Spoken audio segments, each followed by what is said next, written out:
Salut les petits corbeaux, j'espère que vous allez bien, que vous avez bien réveillonné à Noël et que vous avez été gâtés. Alors, j'ai gardé deux petits trucs que j'ai eu à Noël pour vous. Donc, d'abord, pour cette vidéo, un seul élément. Donc, l'unboxing de l'extension d'Achise, les héritiers du Phénix, la Duchesse de l'Illusion, donc qui est sortie début décembre, si je dis pas de bêtises. Et donc, on va regarder un petit peu ensemble ce qu'il y a dedans. Je ne les ai pas encore ouverts, hein, je les ai gardés pour avec vous. Donc comme d'hab, hein, on a le truc. Bien sûr, bon, il y a le contenu des cartes, contenu ici, mais on n'a pas les effets. Donc normal, hein, mais voilà. Je vais vous laisser ça là. Et j'aurais dû prévoir un couteau. Parce que comme d'habitude, je déteste les emballages. Mon grand combat. C'est pas avec les fêtes de Noël que je m'améliore. En attendant, vous pouvez toujours me mettre du coup en commentaire si vous avez été gâté ou pas. Vous pourrez après, comme l'habitude, hein, dire si vous avez eu les extensions, si vous avez déjà eu les extensions d'Achise, si vous avez joué à Achise tout simplement, et si ça vous plaît.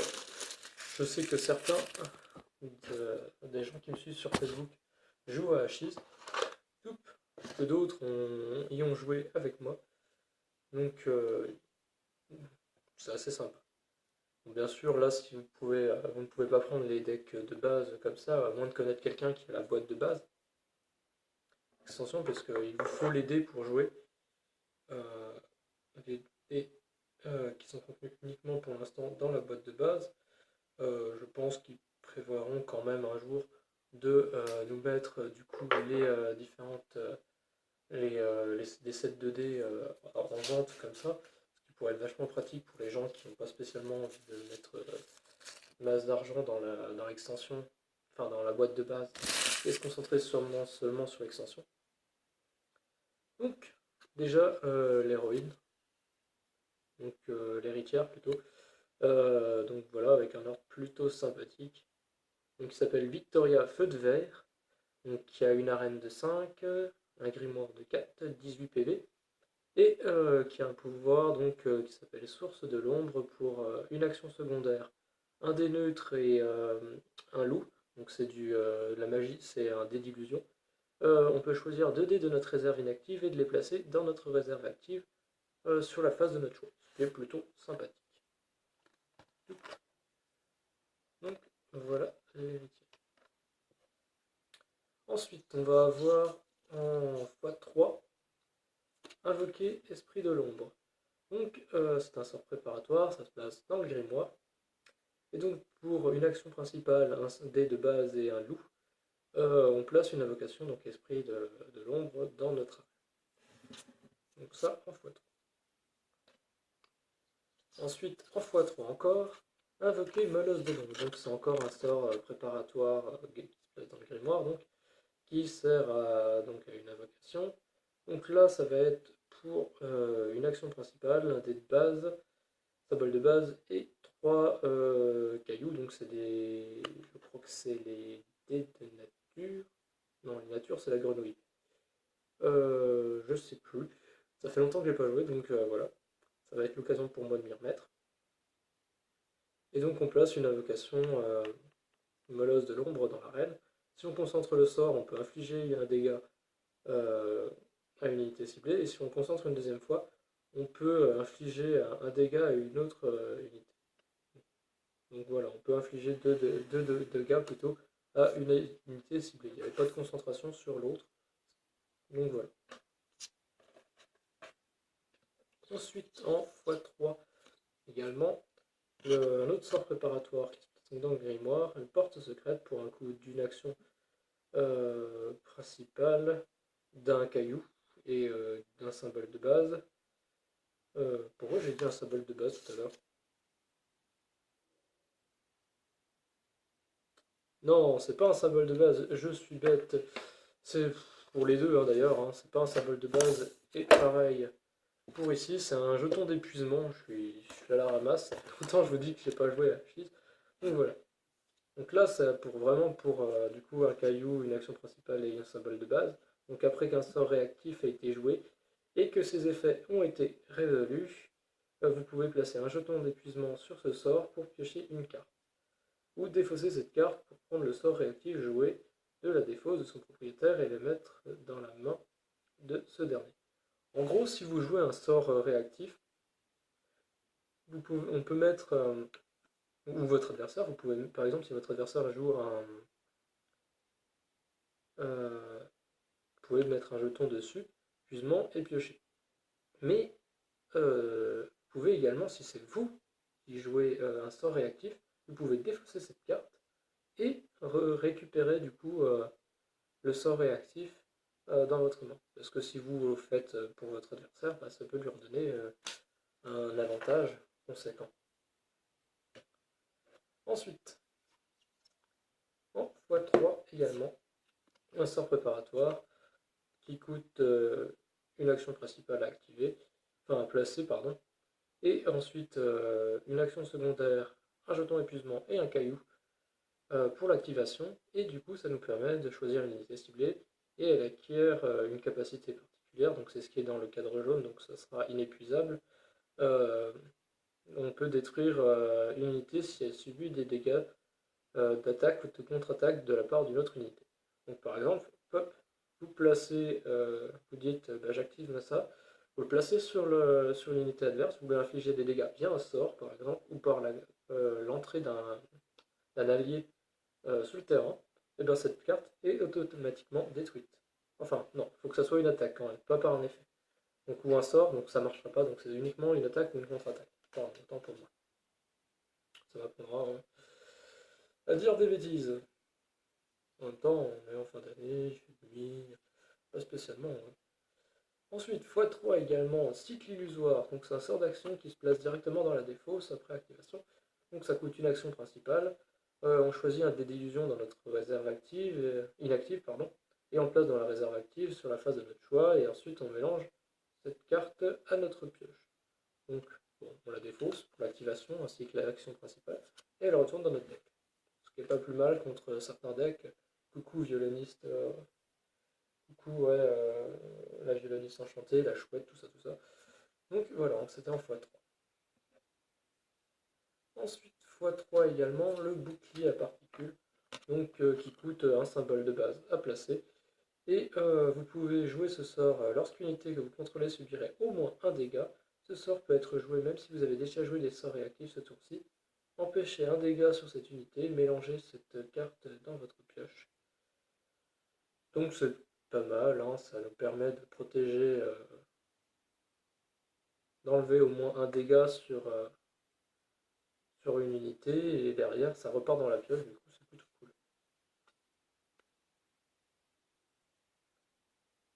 Et parce que c'est empêcher un dégât et pas au moins un dégât. Donc s'il subit 2, on empêche un dégât. Enfin, c'est comme ça que je comprends la carte. Ensuite, x3 également, Silhouette dans le brouillard, sort réactif, qui se met dans la défausse pour 2 cailloux, un symbole de base. Donc vous pouvez jouer ce sort lorsqu'un adversaire décide de contre-attaquer avec une unité qu'il contrôle. Empêchez tous les dégâts euh, que votre ou vos unités attaquantes devraient subir de l'unité contre-attaquant de ce combat. Donc en gros, ce qui est pas plus mal, c'est que ça annule si l'autre décide de riposter, de contre-attaquer, donc vous prenez aucun dégât de ce côté-là. C'est pas trop mal. C'est un peu cher, je trouve, mais c'est pas trop mal. Ensuite, en x3 également, donc disparaître, qui coûte 2 cailloux. Et donc les cailloux, je me suis planté, c'est du dé d'illusion, ça vient de me revenir. C'est juste la face la plus importante. Deux faces sur les 6 du dé. Donc sur le dé, il y a 3 symboles de base, 2 cailloux et une tête de loup. Donc ce sort réactif permet, lorsqu'on joue ce sort, on peut jouer ce sort lorsqu'un adversaire utilise un sort, une capacité ou un pouvoir de dé qui cible notre héritier, notre pioche ou notre défausse. Alors vous-même, votre pioche, votre défausse ou votre héritier. Je vois pas la différence entre vous-même et votre héritier. Donc voilà. Annuler les effets de ce sort, cette capacité ou de pouvoir de dé. Donc ça nous permet d'annuler tranquillou un pouvoir qui s'attaquerait à peu près à tout, sauf nos alliés, je crois. Euh, c'est ça. Ensuite, une des deux unités du deck, enfin des ailes. Non, c'est un sort d'altération.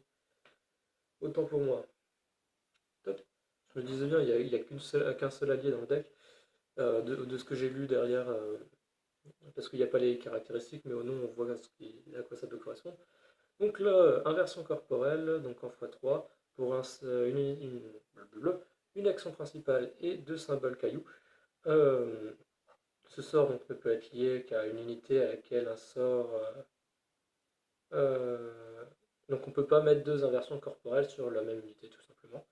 Et lorsque l'on lie ce sort à une unité possédant la capacité illusion, euh, ce- le joueur ayant joué ce sort peut choisir deux dés d'illusion de sa réserve inactive et les mettre dans sa réserve active. Et on intervertit les valeurs imprimées d'attaque et de PV sur la carte. Donc par exemple, mettons le golem de givre des, héri- de- des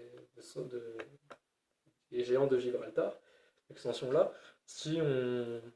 Ou même complètement des ombres de sombre ciel, là, l'invocation, qui a 1 d'attaque et 6 PV, pop, on inverse, il passe à 6 d'attaque et 1 PV. Bon, bien sûr, on peut le tuer assez facilement, mais si on joue euh, des renforcements de PV assez facilement, ça peut être assez fun.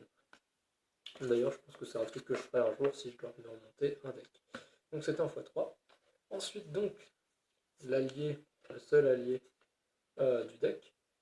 Donc, l'archer éclair pour une action principale, de cailloux de base pour l'invocation. Et sinon, un effet pour une action secondaire et un symbole et un jeton épuisement. On inflige un dégât à une unité ciblée et on peut ensuite ainsi infliger un dégât à une unité ciblée. Euh, ouais, donc on inflige un dégât à, à deux unités différentes ou à deux dégâts à une unité. Voilà. Donc, ensuite, nous avons donc les invocations. L'esprit de l'ombre qui est en x4, qui est tout kawaii, donc détient en capacité inépuisable l'illusion. Donc détruisez cette unité si elle subit des dégâts euh, de l'attaque ou contre-attaque d'une unité. Et donc X donc a une attaque de 2. D'ailleurs, j'ai pas dit combien avait d'attaque l'archer éclair. Elle a 4 d'attaque, 2 PV, 2 de regain. C'était pas terrible, mais. Et 2 de regain en tout cas, parce que finalement, si elle se prend 2 dommages, elle meurt. Donc le 2 de regain, ça sert pas à grand chose. Sauf si on augmente ses PV, bien sûr. Donc voilà. Et donc X, c'est le nombre de sorts invoqués esprit de l'ombre dans notre grimoire. Ça sert clairement pas à grand chose d'en avoir plein, puisque si il a la capacité illusion, s'il se prend des dégâts, bah, il meurt automatiquement. Donc si vous en avez qu'un, c'est pas plus mal. Après, si vous en avez plusieurs, ça vous permet d'invoquer plusieurs. Ce qui sert pas à grand chose, je vous l'accorde, à l'exception de si on combine avec l'effet de. Puisqu'il a la capacité illusion, on peut du coup mettre inversion corporelle, et si vous avez. On peut avoir jusqu'à combien dans notre grimoire 4, donc ça nous fait 3 grands maximum invoqués esprit de l'ombre, donc il aurait 3 PV de l'attaque, ce qui nous permettrait d'avoir comme ça, avec 3 d'attaque et 2 de PV, qui serait un petit peu mieux, mais ça reste pas terrible. Et enfin, la dernière invocation en x3, le molosse de l'ombre, donc qui tient également la capacité inépuisable illusion, et c'est tout, mais il a quand même 3 d'attaque, 5 PV, qui ne sert pas à grand chose vu qu'il a illusion, et un regain de 0. Donc voilà. Donc voilà pour la première extension, enfin la troisième du coup extension d'Achille les héritiers du Phénix, dédiée donc qui s'appelle la Duchesse de l'Illusion, dédiée à Victoria Feu de Verre. Et donc on se retrouvera pour d'autres vidéos sur Achille les héritiers du Phénix. Et donc si vous avez aimé la vidéo, comme d'hab, un petit pouce bleu, un petit pouce vers le haut plutôt, ça fait plaisir de partager également. Un petit commentaire si vous voulez préciser d'autres trucs, mis à part si vous jouez, enfin par exemple si vous jouez à Cheese, si vous avez été gâté, si vous avez eu la boîte de base, si vous avez eu des extensions à Noël comme moi, ainsi de suite. Et là-dessus, je vous dis à ciao, à plus et à bientôt pour de prochaines vidéos.